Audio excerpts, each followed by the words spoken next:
Have you ever wondered why Pokemon designs feel so different between generations?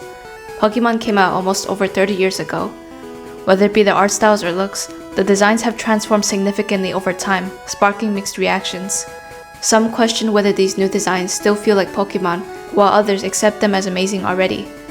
But introducing us to Generation 1, every Pokemon here looks iconic. The original 151 Pokemon formed the foundation for the entire Pokemon series, and for many players, these looks were ideas of what a Pokemon was supposed to look like. They all follow simple designs and most are similar to real-life creatures. The Pokemon also represented a more modern world, since it was based on the Kanto region of Japan. Pokemon such as Muk and Koffing were inspired by pollution, while Porygon and Mewtwo show influences of advanced technology. Usually almost every evolved Pokemon or single-staged ones have angular eyes that look sort of angry. Though they did not have color in the first Pokemon games, we could agree that some looked creepy and out of place. Pokemon Gold and Silver of Generation 2 is closely linked to the first generation. Some even may confuse Johto Pokemon with Kanto. There's a growing trend with plant and nature designed creatures now, alongside the huge increase in grass and bug types. This can be because Johto is more rural and surrounded by traditional culture, such as the Ilex Forest Shrine, Brass Tower, and Ecruteak City. A large portion of the Pokemon designs reflected living in a forest environment. Still can't forget that Sudowoodo that looked like a tree but is a rock type. Now, breeding was first implemented in Gold and Silver, and many Pokemon were given new baby forms. It appears Togepi's whole look is based off of the egg it hatched out of. These appeared more cuter, as well as simplified versions of the original Pokemon. Compared to the earliest game where Pokemon barely had any color, usually 1 or 2, the Pokemon in Gold and Silver had a larger color palette of 3 to 4. This was also because Game Boy Color at the time had limits in showing graphics. Not until the Nintendo DS came into play. The pixel art showcased these new Ruby and Sapphire Pokemon designs nicely.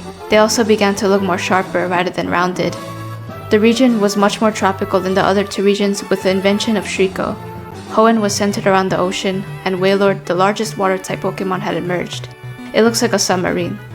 And now that there are more colors advanced into the designs, we can see that many have contrasting colors, ranging from the complex arrangement of Claydol to the diverse Regi trio. I feel like this is the generation where Pokemon started to experiment with lots of the things. Instead of simple bug and animal creatures, they switched it up by adding stuff like DNA Pokemon Deoxys, as well as the cloud-looking cast form that changes forms based on the weather. Pokemon Diamond and Pearl did base a lot of creations on the previous 3 generations. We can see this with Roserade created in Sinnoh when Roselia was from Hoenn. Even the new Glaceon and Leafeon stemming from the classic Eevee. The list goes on. Sinnoh was also heavily centered around time and space, so the starter designs actually reflected tales in history. For instance, Torterra would appear to be based on world turtle mythology, who carried land itself on the back of a great tortoise. With more unique designs coming into play, many have said the looks are strange, considering Tangrowth that somehow has arms now when Tangela didn't. But in Generation 5, the visual expanded even more, mostly abandoning the previous Pokemon in the main story. And it was at first a soft reboot for almost the entire Pokemon franchise. Certain designs that may have initially been made as evolutions of previous Pokemon, such as Tauros, evolving into a Bouffalant, ended up becoming their own single-stage Pokemon. The Unova region is more modernized and has a very urban style, especially with the enormous Castelia city. We get to observe the Pokemon connecting with real-life elements like construction work, vanilla ice cream, fashion, and a bundle of garbage. Pokemon looked very tough and big though, almost every one of them, even if not fully evolved. Some do look abstract in my opinion. However, these new Pokemon are what made it memorable. And don't forget about this bug Pokemon with the literal cannon on its back. Let's take a leap into the full 3D graphics now.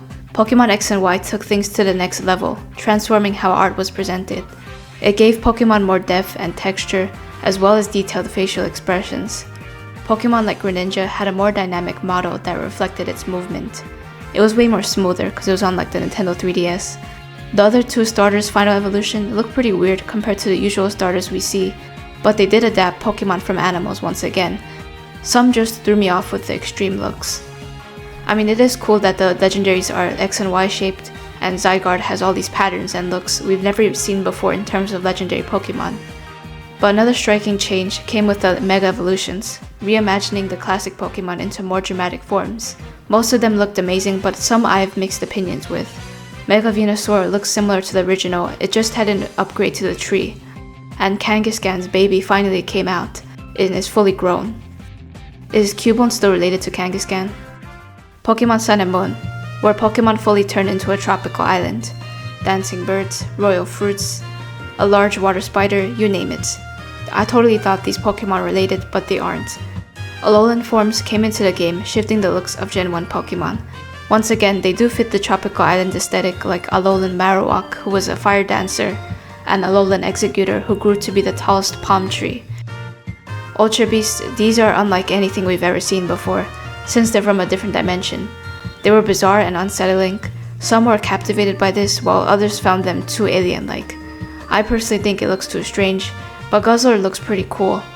Nintendo Switch changed Pokemon drastically. Ever since the release of Sword and Shield, we've always been getting games for Pokemon on the Switch, so this does affect the designs too. Galar region was based on Britain, and this is shown countlessly through the visuals of Pokemon. Corviknight, from the name as you could tell, was styled after a medieval knight. Yamper was inspired by the Queen of England's favorite dog, which was a corgi, and Sinistea because of tea. They love tea. The starters were claimed to be based on humans. I mean, they look very human-like, with Inteleon being a spy, Cinderace a soccer player, and Rillaboom a rock and roll drummer. What did they do to Zigzagoon?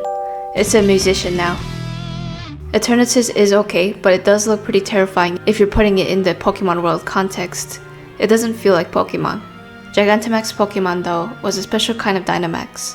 It increased strength alongside their size, altering their appearance. Some even look like a new evolution for their pre-existing forms. Like this Snorlax that had a whole park growing on its belly cause it's been asleep for so long. And also this iconic Pikachu that goes back to all the round designs it used to have.